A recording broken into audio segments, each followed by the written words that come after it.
Watts Gallery is never completely quiet. Even if you are the only visitor, just listen and you can hear whispers of words, soft snatches of stories and songs. Where are they coming from? From the places and faces you can see all around, inside the picture frames or carved in stone. Every single sculpture or drawing, print or painting has a different story to tell and wants to tell it just for you. Let's find a story and tell it together. Today, I want to tell you the story of a very special house and the story of Watts Gallery itself. For many happy years, artist George Frederick Watts, known to his friends as Signor, lived in Little Holland House at the edge of the countryside in London. It was the home of his dear friends, Sarah and Toby and their family. Someone else who lived there was Mary Emily Prinsep, called May by her friends. She was Toby's niece, but when her parents died, she became like an adopted daughter. She would often watch Signor painting in his studio, and very soon Signor asked her to pose for portraits. Look, this is May. It was painted around 1867. That is over 150 years ago. How would you describe May? Thoughtful? Peaceful, perhaps? Which word would you use? To some, she was a mystery, born across the sea in India, an orphan and heiress, like a girl in a fairy tale. But how was she feeling on the day this was painted? Perhaps you could try and copy her expression and see how it makes you feel. She is turned away, gazing into the distance. I wonder what she is dreaming of. Which colours has Signor used? Not many, mainly greys and whites against the dark background. Without many colours, your eyes can move smoothly across the canvas like a cloud. May noticed how Signor would become so absorbed in his work that he wouldn't leave the studio. Besides, he was often worried about his health and feared the mists rolling in from the Thames and the smoke snaking along the cobbles of the dirty city and the low London skies filled with smoky fog that fell and covered everything. But May had a plan. And so every day she would appear on her horse and encourage Signor to put down his paints and go for a ride in the fresh air through the park. And they would. He loved those afternoons and saw himself as another father to May. Oh, Signor, so happy then. He thought those days of afternoon parties with artists and poets, and painting endlessly all his famous friends in the studio at the bottom of the garden would never end. But they did. One day, news came from Lady Holland, who owned the land where the house stood, that she was selling. Signor and everyone else would have to leave. He was heartbroken. It was a great shock. He had thought he would live there in Little Holland House forever. For a while he moved around, living for a time in London and then on the Isle of Wight, but nowhere felt quite like home. It was May who came to his rescue once again. She had moved with her husband to a large house in Monkshatch, just outside the town of Guildford. It was peaceful there, and green, with fresh air to breathe and rolling hills that seemed to rise and fall like the sea.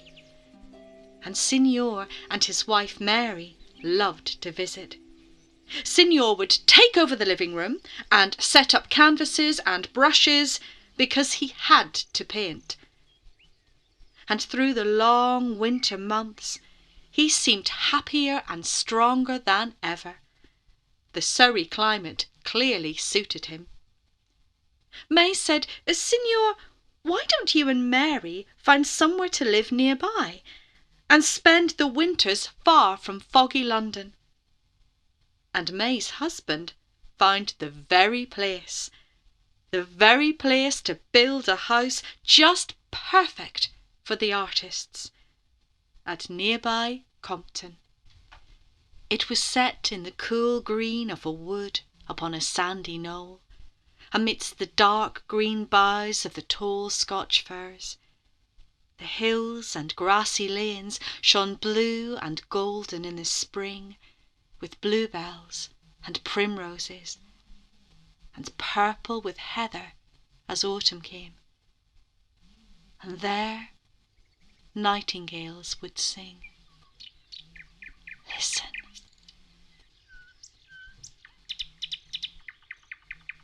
And so, in 1891, they moved in, far from the London smoky air and the fogs which made Signor cough so, and far from the clatter of carriages and the street cries of the city.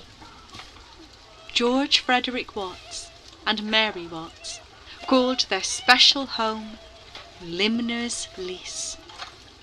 Limner was a very old word that meant artist, and lease to glean or gather.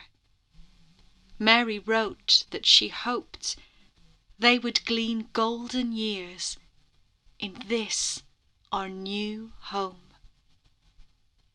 That little house became a place of artistic inspiration and productivity. Signor set up a new studio with high ceilings and a skylight to capture the rays of the sun. He never stopped working.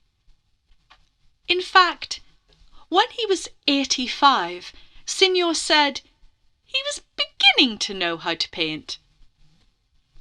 Mary decorated the panelled ceiling in their living room with plaster decorations of plants and birds and hearts, and she painted an arched recess with dazzling golds and rich blues.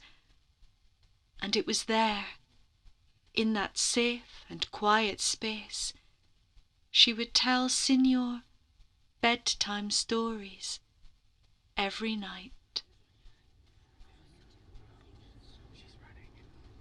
And close by the house, Mary Watts would design and build a chapel, and decorate it with her decorations of angels, cherubs, and a tree of life. You can still visit it today. Soon Limner's Lease wasn't just a home to escape the London winters, but a home for all year round. Visitors would come and drive through wooded lanes and water meadows, walking along little winding paths through the bracken, and Signor would be there to meet them. This is how he looked then as he grew older. One friend described him as looking like a holy man, a medieval hermit saint in brown blouse and slippers, like a pilgrim. This is his final self-portrait from 1904, when he was 87, in his final year of life. But see how bright it is, and how vivid. What shade of red could that be? Blood red? Crimson? Perhaps his eyes are closed and he is dreaming. Or is he just looking down at something we cannot see? He is dressed in his favourite clothes, his long red cloak and skull cap, which he thought made him look like a master artist from hundreds of years ago, perhaps even like his favourite artist, Titian. Many years later, Mary Watts would say that this likeness was the most perfect that exists. Close by Limna's Lease, Signor and Mary built something else too, something very special. A gallery filled floor to ceiling with Signor's paintings. We think that Signor, or George Frederick Watts, managed to see this, his gallery, and all the paintings of the faces he had known and loved over the years, although Mary never said for sure that he did. But let's imagine him walking amongst those faces, the illustrator Walter Crane, and Charles Halley, the conductor, both good friends, the Pattle sisters and Miss May Prinsep, dear, dear friends, who inspired him and gave him a home for many years. So many faces. It was said the world begged to sit for Watts. And there, the self-portraits, the latest, a painting of an aged man, wise and wondering, and in the far corner, look, over there, a younger man, just at the beginning of his life in art, perhaps a little uncertain, but hopeful too, and of course daydreaming of all the adventures that lay ahead and all the friends he would meet along the way. Perhaps as the sun was setting over the hills and the birds beginning to sing that night was falling,